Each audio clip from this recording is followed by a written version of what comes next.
we have chapter 13, which in Roman numerals is XIII. So it's 3 past 10, right? And the name of this chapter is Ames Crossing.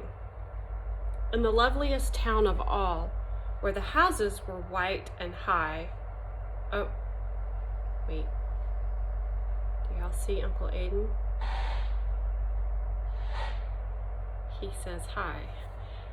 And so does George. Oh, George is taking a nap. Anyway, so in the loveliest town of all, where the houses were white and high, and the elm trees were green and higher than the houses, where the front yards were wide and pleasant, and the backyards were bushy and worth finding out about, where the streets sloped down to the stream, and the stream flowed quietly under the bridge, where the lawns ended in orchards, and the orchards ended in fields, and the fields ended in pastures, and the pastures climbed the hill and disappeared over the top toward the wonderful wide sky. In this loveliest of all towns, Stuart stopped to get a drink of sarsaparilla. Do you know what sarsaparilla is? No? You should look it up on the internet. Google it. Isn't that what to do? Google it. Parking his car in front of the general store, he stepped out, and the sun felt so good that he sat down on the porch for a few moments to enjoy the feeling of being in a new place on a fine day. This was the most peaceful and beautiful spot he had found in all his travels. It seemed to him a place he would gladly spend the rest of his life in, if it weren't that he might get homesick for the sights of New York and for his family, Mr. and Mrs. Frederick C. Little and George, and if it weren't for the fact that something deep inside him made him want to find Margalo. After a while, the storekeeper came out to smoke a cigarette, and he joined Stuart on the front steps. He started to offer Stuart a cigarette, but when he noticed how small he was, he changed his mind. "Have you any sarsaparilla in your store?" asked Stuart. "I've got a ruinous thirst." "Certainly," said the storekeeper, "gallons of it. Sarsaparilla, root beer, birch beer, ginger ale, moxie, lemon soda, Coca-Cola, Pepsi-Cola, Dipsy-Cola, Pipsy-Cola, Popsy-Cola, and raspberry cream tonic. Anything you want." "Let me have a bottle of sarsaparilla, please," said Stuart, "and a paper cup." The storekeeper went back into the store and returned with the drink. He opened the bottle, poured some out into the cup, and set the cup down on the step below. Stuart, who whipped off his cap, lay down on his stomach and dipped up some of the cool, refreshing drink, using his cap as a dipper. "That's very refreshing," remarked Stuart. "There's nothing like a long, cool drink in the heat of the day when you're traveling." "Are you going far?" asked the storekeeper. "Perhaps very far," replied Stuart. "I'm looking for a bird named Margalo. You haven't seen her, have you?" "Can't say I have," said the storekeeper. "What does she look like?" "Perfectly beautiful," replied Stuart, wiping the sarsaparilla off his lips with the corner of his sleeve. "She's a remarkable bird. Anybody would notice her. She comes from a place where there are thistles." The storekeeper looked at Stuart closely. "How tall are you?" he asked. "You mean in my stocking feet?" said Stuart. "Yes.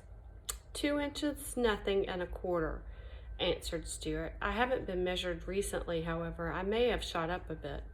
"You know," said the storekeeper thoughtfully, "there's somebody in this town you really ought to meet." "Who's that?" asked Stuart, yawning. "Harriet Ames," said the storekeeper. "She's just your size, maybe a trifle shorter, if anything." "What's she like?" asked Stuart. "Fair, fat, and 40? "No, Harriet is young, and she's quite pretty. She is considered one of the best dressed girls in this town, too. All her clothes are tailored specially for her." "That's so," remarked Stuart. "Yes, Harriet's quite a girl. Her people, the Ameses, are rather prominent in this town. One of her ancestors used to be the ferryman here in the Revolutionary days. He would carry anybody across the stream. He didn't care whether they were British soldiers or American soldiers, as long as they paid their fare. I guess he did pretty well. Anyway, the Ameses have always had plenty of money. They live in a big house with a lot of servants. I know Harriet would be very, very much interested to meet you. That's very kind of you, replied Stuart. But I'm not much of a society man these days. Too much on the move. I never stay long anywhere. I blow into a town and blow right out again. Here today, gone tomorrow. A will-o'-the-wisp. The highways and byways are where you find me, always looking for Margaloo. Sometimes I feel that I'm quite near to her and that she's just around the turn of the road. Other times I feel that I'll never find her and never hear her voice again, which reminds me, it's time I was on my way. Stuart paid for his drink, said goodbye to the storekeeper, and drove off. But Ames's Crossing seemed like the finest town he had ever known, and before he reached the end of the main street, he swerved sharp left, turned off onto a dirt road, and drove down to a quiet spot on the bank of the river. That afternoon, he swam and lay on his back on the mossy bank, his hands crossed under his head, his thoughts returning to the conversation he had had with the storekeeper. Harriet Ames, he murmured. Evening came, and Stuart still lingered by the stream. He ate a light supper of a cheese sandwich and a drink of water, and slept that night in the warm grass with the sound of the stream in his ears. That sounds lovely, doesn't it? To spend the night outside in the grass where it's warm, listening to the crickets, and listening to the frogs and the birds and the mosquitoes. But you probably wouldn't want to be out there with the mosquitoes, would you? They might bite, and that itches. Ants too. But still, sleeping outside is lovely. Anyway, in the morning, the sun rose warm and bright, and Stuart slipped into the river again for an early dip. After breakfast, he left his car hidden under a skunk cabbage leaf and walked up to the post office. While he was filling his fountain pen from the public ink well, he happened to glance toward the door, and what he saw startled him so that he almost lost his balance and fell into the ink. A girl about 2 inches high had entered and was crossing the floor toward the mailboxes. She wore sports clothes and walked with her head held high. In her hair was a stamen from a flower. Stuart began to tremble from excitement. Must be the Ames girl, he said to himself, and he kept out of sight behind the inkwell as he watched her open her mailbox, which was about 1/4 of an inch wide, and pull out her letters. The storekeeper had told the truth. Harriet was pretty. And of course she was the only girl Stuart had ever encountered who wasn't miles and miles taller than he was. Stuart figured that if the two of them were to walk along together, her head would come a little higher than his shoulder. The idea filled him with interest. He wanted to slide down to the floor and speak to her, but he didn't dare. All his boldness had left him, and he stayed hidden behind the inkwell until Harriet was gone.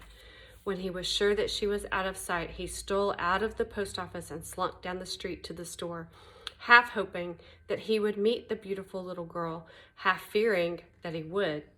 "Have you any engraved stationery?" he asked the storekeeper. "I'm behind on my correspondence." The storekeeper helped Stuart up onto the counter and found some letter paper for him, small paper marked with the initial L. Stuart whipped out his fountain pen and sat down against a 5-cent candy bar and began a letter to Harriet. "My dear Miss Ames," he wrote, "I am a young person of modest proportions. By birth, I am a New Yorker, but at the moment I am traveling on business of a confidential nature. My travels have brought me to your village. Yesterday, the keeper of your local store, who has an honest face and an open manner, gave me a most favorable report of your character and appearance." At this point in the letter, Stuart's pen ran dry from the long words, and Stuart had to get the storekeeper to lower him headfirst into a bottle of ink so that he could refill the pen. Then he went back to letter writing. "Pray forgive me, Miss Ames," continued Stuart, "for presuming to strike up an acquaintance on so slender an excuse as your physical similarity, but of course the fact is, as you yourself must know, there are very few people who are only 2 inches in height. I say 2 inches, actually I am somewhat taller than that. My only drawback is that I look something like a mouse.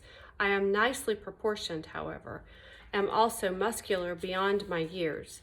Let me be perfectly blunt. My purpose in writing this brief note is to suggest that we meet. I realize that your parents may object to this suddenness and directness of my proposal, as well as to my somewhat mouse-like appearance. So I think probably it might be a good idea if you just didn't mention the matter to them. What they don't know won't hurt them. That's terrible. However, you probably understand more about dealing with your father and mother than I do, so I won't attempt to instruct you, but will leave everything to your good judgment. Being an outdoors person, I am camped by the river in an attractive spot at the foot of Tracy's Lane. Would you care to go for a paddle with me in my canoe? How about tomorrow afternoon towards sundown, when the petty annoyances of the day are behind us and the river seems to flow more quietly in the long shadows of the willows? These tranquil spring evenings are designed by special architects for the enjoyment of boatmen. I love the water, dear Miss Ames, and my canoe is like an old and trusted friend. Stuart forgot in the excitement of writing Harriet that he did not own a canoe. That's going to be a problem. If you wish to accept my invitation, be at the river tomorrow about 5 o'clock. I shall await your arrival with all the eagerness I can muster. And now I must close this offensive letter and catch up with my affairs. Yours very truly, Stuart Little. After Stuart had sealed his letter in an envelope, he turned to the storekeeper. Where can I get hold of a canoe? He asked. Right here, replied the storekeeper. He walked over to his souvenir counter and took down a little birch bark canoe with the words Summer Memories stamped on the side. Stuart examined it closely. Does she leak? Asked Stuart. It's a nice canoe, replied the storekeeper, bending it gently back into shape with his fingers.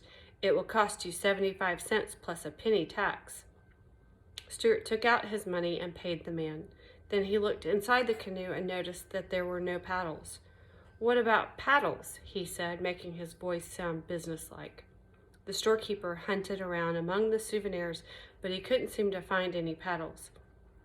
So he went over to the ice cream counter and came back with 2 little cardboard spoons, the kind you use for eating ice cream on picnics. Ooh.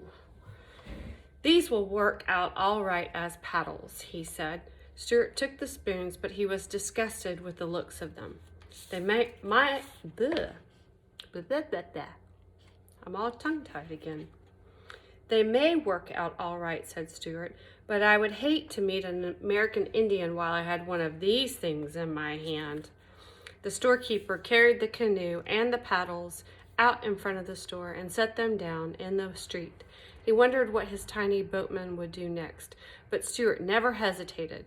Taking a piece of thread from his pocket, he lashed the paddles to the thwarts, swung the canoe lightly up on his head, and walked off with it as calmly as though he were a Canadian guide. He was very proud of his ability with boats, and he liked to show off. That's all for today. That's all of chapter 13. Tomorrow we get to do chapter 14. I'm looking at those Roman numerals. It's going to be tricky to figure that out. I'll see you later.